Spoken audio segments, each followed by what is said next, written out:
Ladies and gentlemen, welcome back to the channel. I am your host, as always, Colin the Crow Clark.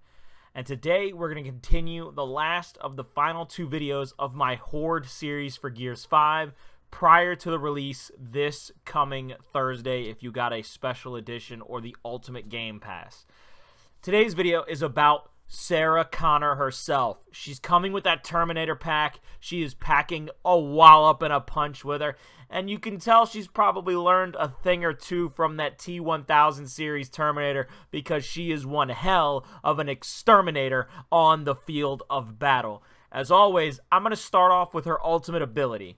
Any ballistic weapon that she uses, stuff like rocket launchers or the Tri-Guns, or anything that would shoot rockets, maybe a boom shot, drop shot, it'll actually knock back enemies and even stun them if done correctly. If you hit them direct with the missile or the shot, it can knock them back, stun them, put them off their back foot, and make it 10 times easier for you to finish off a lot of those things that may be overwhelming your defenses at that point in your Horde match. Her ultimate's perfect to use in a pinch where there's a lot of enemies around, and if you have one of those R4 salvos on your hip, like ready and trusty to go, fully loaded, go right ahead, bang that thing out, and let it fly, baby. Her passive ability is actually pretty equally devastating because it feeds back into her ultimate. Her passive ability is that every time she takes damage, she slowly recharges her ultimate ability. It continuously comes back, so you get it back quicker, so you can use ballistics more often, so that you can actually put more damage downrange and on the field of battle and become a true Terminator-like character with Miss Connor herself. We're going to move on to the 3 skills we were allowed to see and use and how I kind of used them throughout my time getting to play her. First off, it was a grenade capacity skill. It's fun to use, it gives you an extra few grenades, and the fact that they're a ballistic weapon works well with her ultimate knocking back enemies, stunning them, putting them on their back foot.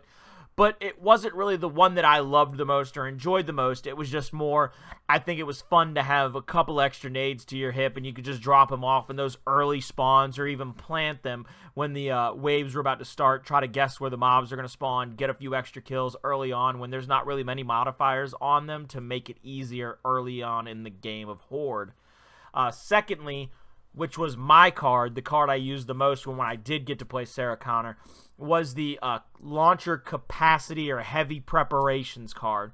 Anytime you picked up one of those two-handed launchers that you'd use the R4 salvo, the Tri-Gun, things of that nature, you actually would have more ammunition in it, which would make your ultimate unbelievably good because it felt like you were just a friggin' tank firing off rockets one after the next, and you just almost never had to reload. You never had to worry about running out of ammo. It was a beautiful sight to see when you upgraded it, and I think it was the one that I used the most. It was the one that I liked the most in conjunction with how I played Sarah Connor. Finally, she had a third skill that we were allowed to kind of showcase, which was Thick Skin. It actually reduced her damage taken from melee attacks. So if you were getting close to the action with one of your launchers, trying to knock them back or be up there to support your teammates, or if you were using her standard loadout of just a Lancer, Gnasher, your very standard soldier loadout for a character, and you were getting meleeed or somebody went to backhand you to try to get you off of them, and you had Thick Skin on, it wasn't nearly as devastating. Again, the 2 outer cards were not the ones that I was preferring to use. It was that heavy preparations card that I absolutely adored. It made her ultimate feel like a true ultimate, a true test of her ability and strength while on the battlefield.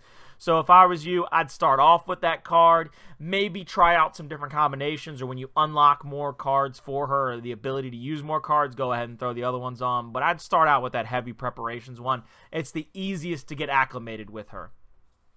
For skill level, I actually put Sarah Connor real low on the skill range, on the skill gap. If you're new to Horde, if you need a character that's kind of simplified, dumbed down, making it easy for just about anybody to use, go ahead and pick Sarah Connor, or let your teammate who needs to be somebody that doesn't require as much skill to use pick Sarah Connor.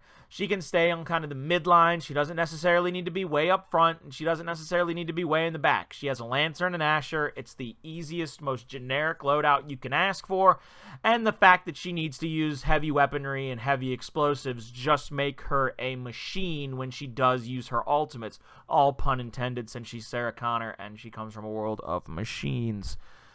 But that's it for today's video. She's low on the skill scale. I say go ahead and use her early and often. I say get that heavy rep preparations card on her.